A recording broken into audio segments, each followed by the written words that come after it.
kado nut jonga kayam pang nut marway hapo jingdum na markala jalan tiha jing leran tus ngau yaka do nut jonga ko pa tang mami ubala ban ai jing ngen tang mami ubala ban ai jing men tang mami ubala ban ai jing bit tang mami ubala ban pen yem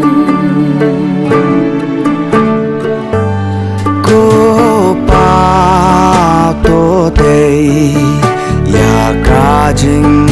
jonga kumba te ya ka ying halo ru mau siang bangan yang scam haga kerteng jong me to te ya ka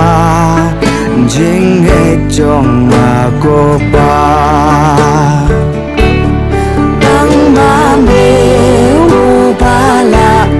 ban ai jing tren tang mami ubala ban ai jing men tang mami ubala ban ai jing tang mami bala ban pen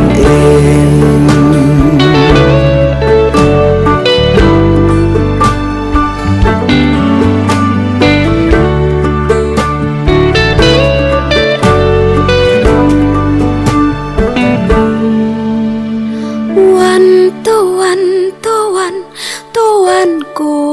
pa jing khia la ban yanga hang ni men ta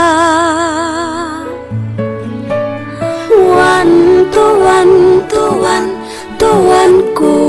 pa jing suk tang ha me hi nga shem ya ka